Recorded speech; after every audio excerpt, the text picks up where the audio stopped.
بسم اللہ الرحمن الرحیم۔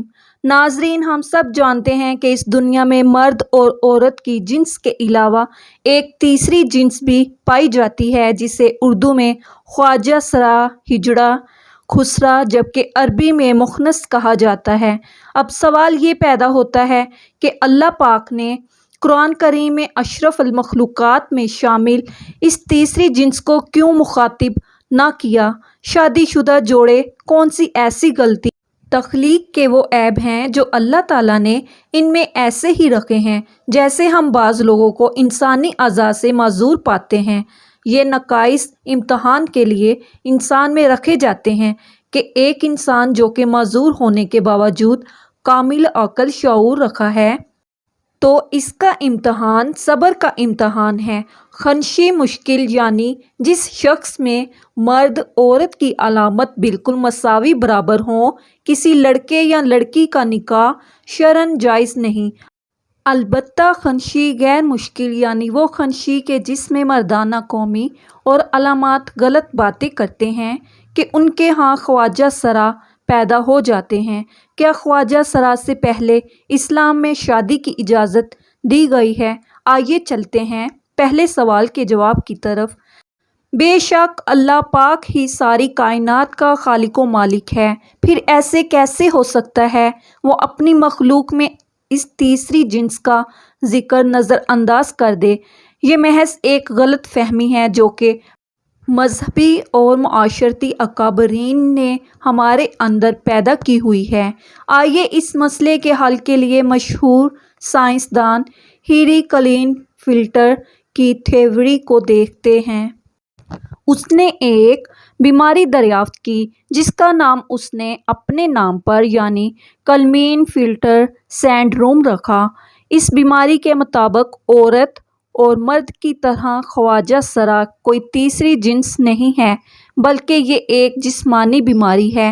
اللہ تعالیٰ نے انسان کو مرد اور عورت کے ہی روپ میں پیدا کیا ہے، لیکن جس طرح دیگر پیدائشی بیماریوں کی وجہ سے بچہ اندھا، گونگا اور بہرا پیدا ہو سکتا ہے، تو اسی طرح کروموسومز ایکس اور وائی کی تعداد کے عدم مطابقت کی وجہ سے بچے کی جنس کا تعین بھی نہیں ہو پاتا، جس سے بچہ پیدائشی طور پر اب نارمل پیدا ہو جاتا ہے۔ ہر انسان میں 23 کروموسومز کے جوڑے پائے جاتے ہیں اور ہر جوڑا 2 کروموٹین پر مشتمل ہوتا ہے۔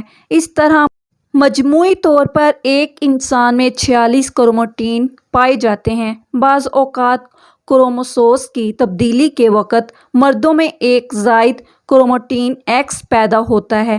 اس طرح مردوں میں 46 کی بجائے 47 کروموٹین بن جاتے ہیں۔ سائنسدانوں کے مطابق ہر 500 میں سے ایک مرد یہ 47واں کروموٹین پیدا کرتا ہے اور بچے کی پیدائش کے وقت اگر یہی 47واں کروموٹین کو باپ کی طرف سے ایکس ایکس یا ایکس وائی کی شکل ہوتا ہے۔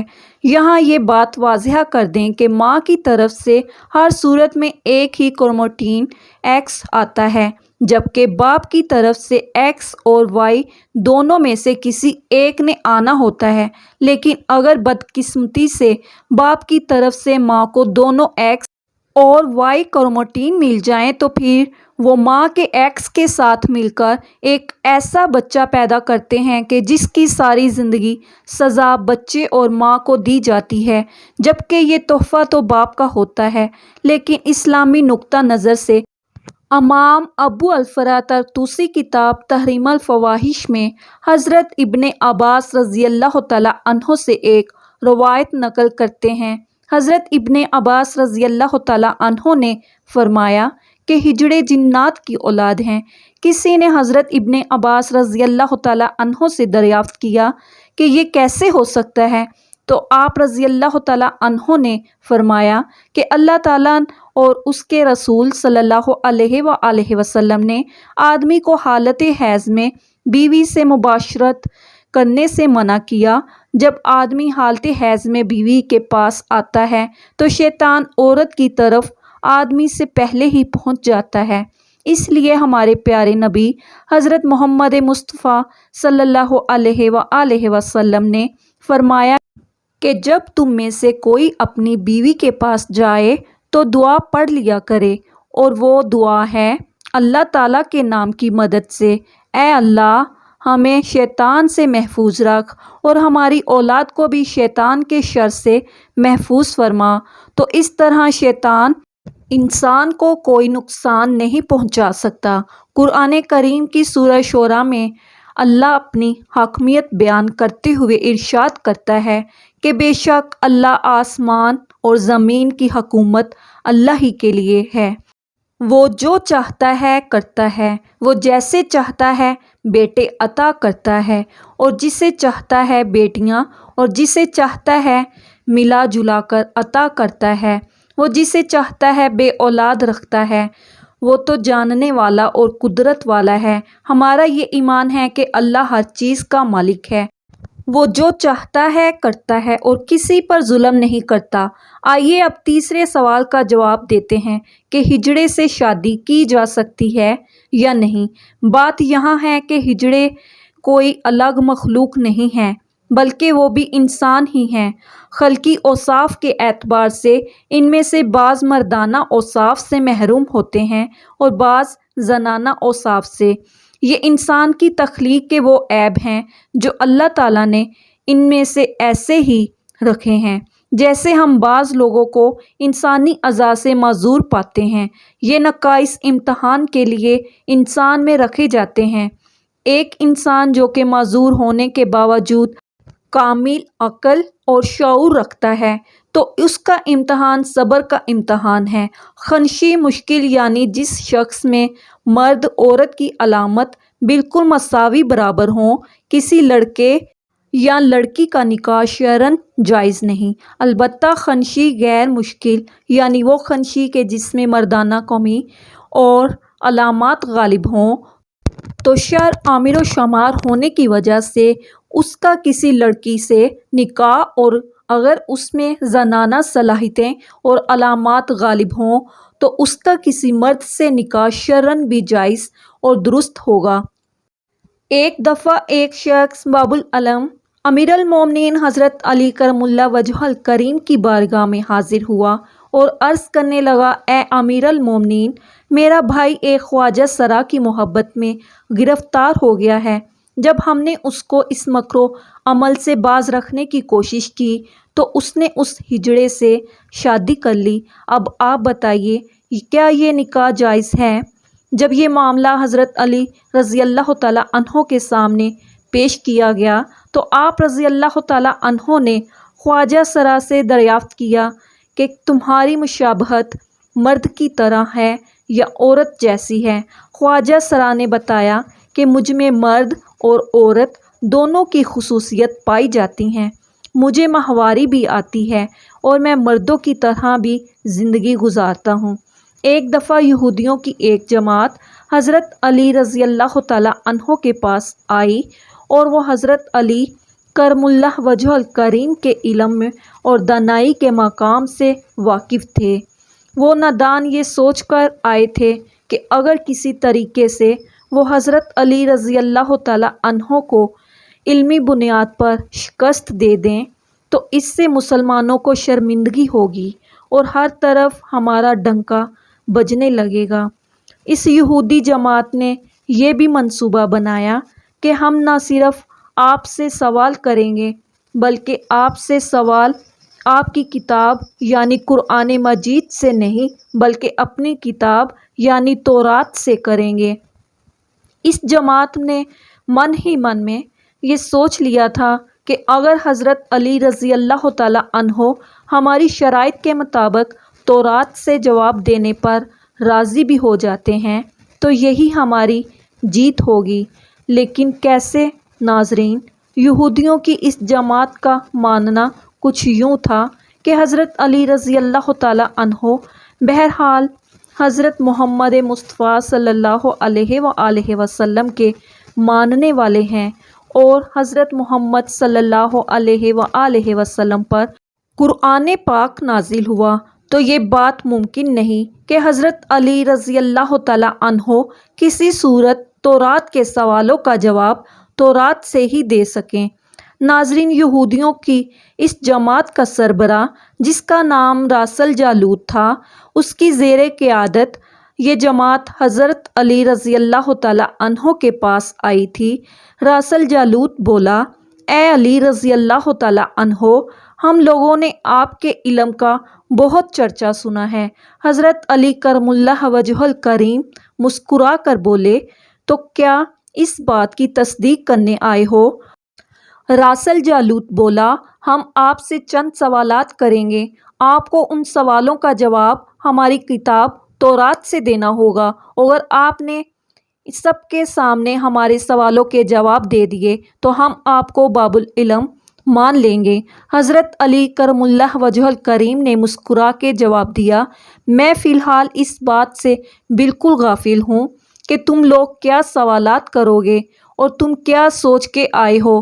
اگر میں تمہارے سوالوں کے جواب دینے میں کامیاب ہو گیا تو کیا تم لوگ دین اسلام قبول کرو گے؟ یہودی اس بات پر آمادہ ہو گئے کہ اگر ان کے تمام سوالوں کے جواب انہیں تورات سے مل گئے تو وہ یہودی مذہب چھوڑ کر اسلام قبول کر لیں گے، اور یہ اس بات کی دلیل ہوگی کہ جن سے آپ نے علم سیکھا ہے وہ یقیناً اللہ تعالیٰ کی طرف سے بھیجے گئے سچے نبی ہیں۔ ناظرین، اب تمام معاملات طے پا چکے تھے اور پورا مجمع خاموش ہو کر بیٹھ چکا تھا۔ سوالوں کا سلسلہ شروع ہوا۔ یہودی عالم راس الجالوت نے مجمع کی جانب دیکھا اور علم کے تکبر سے بھرپور لہجے میں سوال کیا، اے علی رضی اللہ تعالیٰ عنہ، یہ بتائیے کہ وہ کون سی چیز ہے جو خدا کے لیے نہیں ہے؟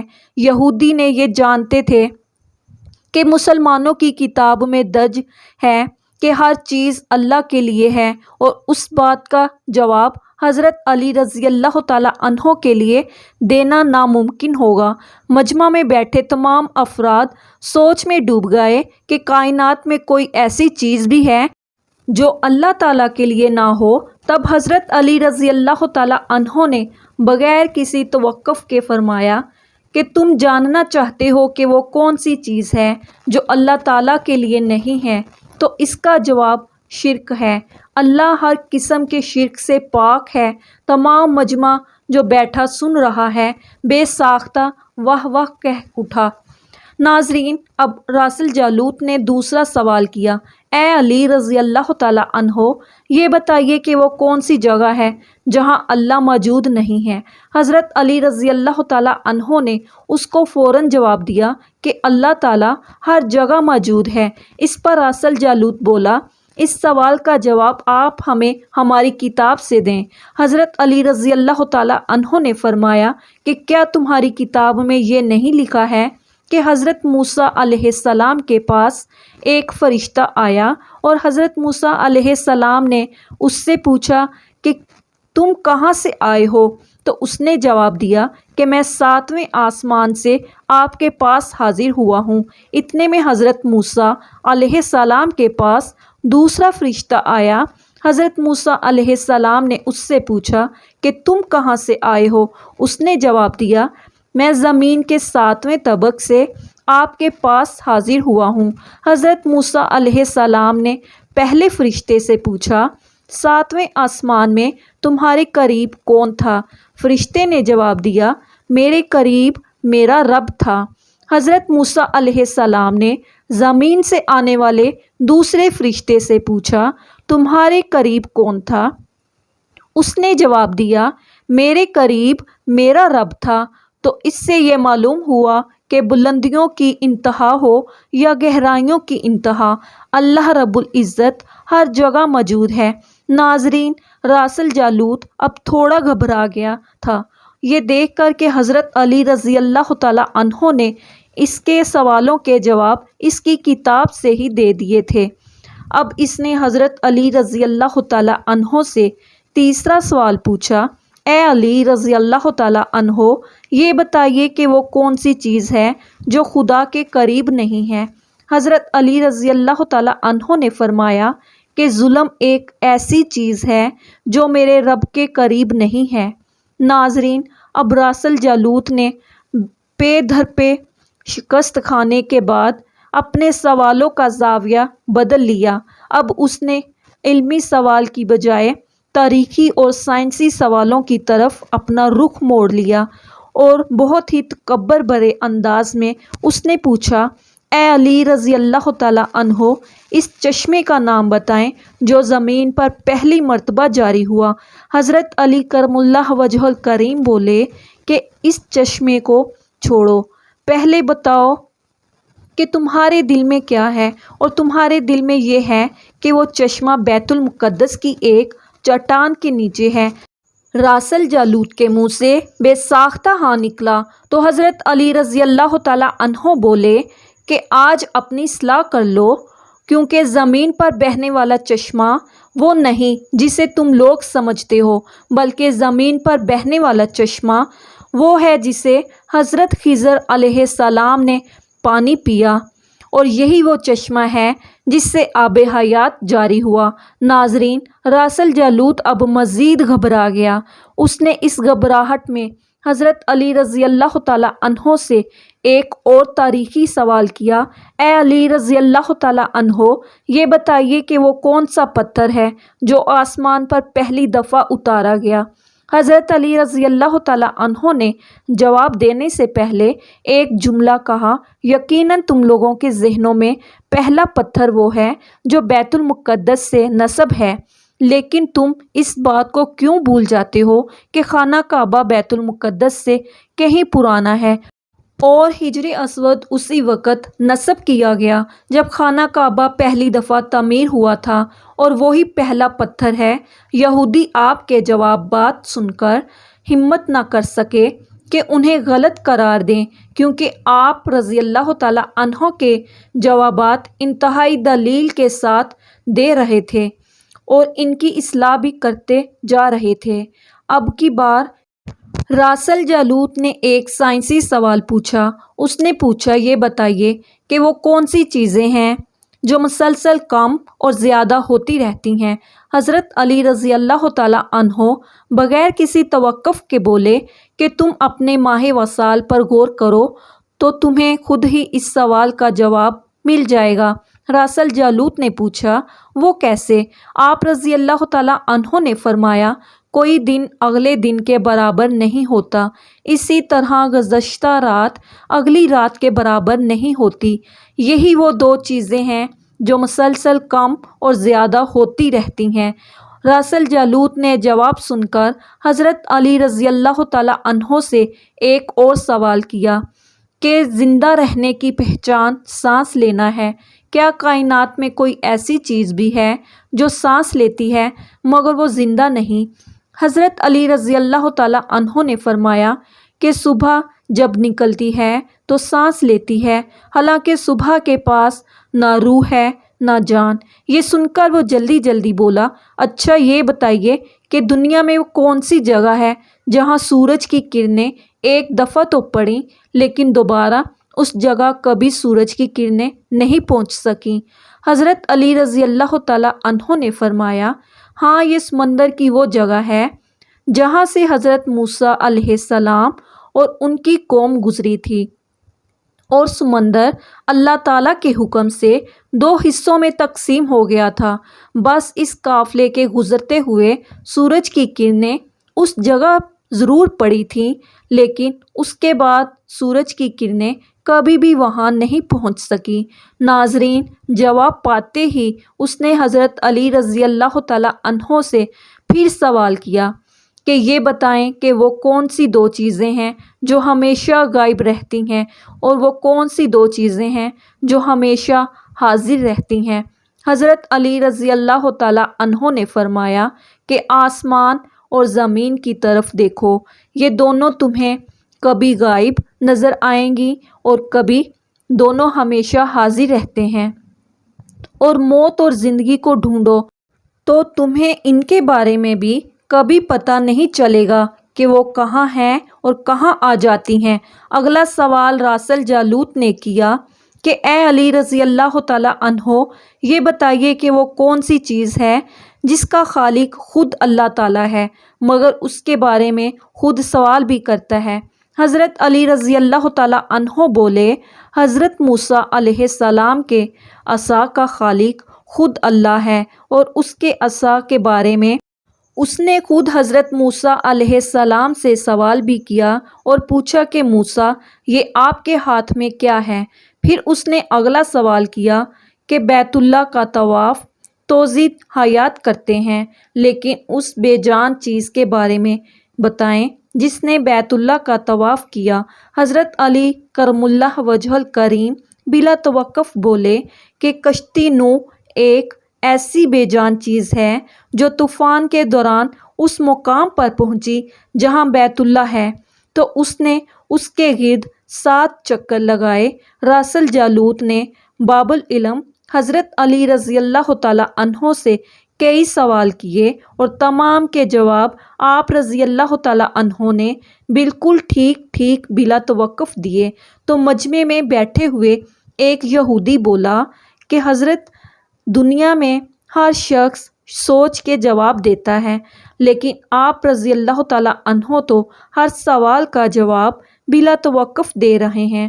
حضرت علی رضی اللہ تعالیٰ عنہ نے اس سوال کے بدلے میں اس یہودی سے ایک سوال کیا، بتاؤ تمہارے ہاتھ میں کتنی انگلیاں ہیں؟ اس نے فوراً جواب دیا، 5۔ حضرت علی رضی اللہ تعالیٰ عنہ نے فرمایا، تو نے بھی تو فوراً میرے سوال کا جواب دے دیا ہے۔ اس یہودی نے کہا، یا علی، یہ کیسی بات ہوئی؟ مجھے معلوم ہے کہ میرے ہاتھ میں 5 انگلیاں ہیں۔ یہ سن کر حضرت علی رضی اللہ تعالیٰ عنہ نے مسکراتے ہوئے کہا، مجھے بھی یہ سارے علم ایسے ہی معلوم ہیں جیسے تجھے یہ معلوم ہے کہ میرے ہاتھ میں 5 انگلیاں ہیں۔ یہودی نادان نہیں جانتے تھے باب العلم کے پاس کائنات کے رازوں کا علم ہے، لیکن جب انہیں تمام سوالات کے جوابات ٹھیک ٹھیک مل گئے تو راس الجالوت سمیت تمام گھروں نے کلمہ پڑھا اور سب کے سب دائرہ اسلام میں داخل ہو گئے۔ ایک دفعہ ایک شخص نے وصیت کی کہ اس کے 17 اونٹ اس کے 3 بیٹوں میں اس طرح تقسیم کیے جائیں کہ میرے بڑے بیٹے کو کل تعداد سے آدھے اونٹ ملیں، منجلے کو کل اونٹوں کا تیسرا حصہ، جبکہ سب سے چھوٹے بیٹے کو کل تعداد کا 9واں حصہ ملے۔ اس شخص کے فوت ہو جانے کے بعد شہر بھر کے صاحبان دانش بیٹھ کر سوچتے رہے کہ وصیت کے مطابق اونٹوں کی تقسیم کیسے کی جائے۔ بہت سوچ بچار کے بعد بالآخر انہوں نے حضرت علی رضی اللہ تعالیٰ عنہ کے پاس جانے کا فیصلہ کیا۔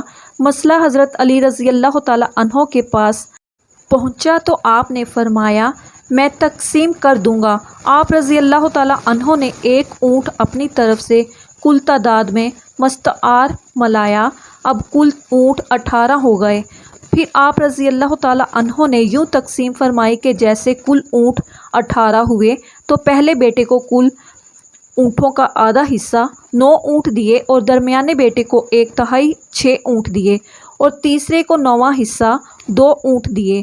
اس طرح کل اونٹ تقسیم شدہ 17 ہوئے۔ اس کے بعد آپ رضی اللہ تعالیٰ عنہ نے اپنا ادھار دیا ہوا اونٹ واپس لے لیا۔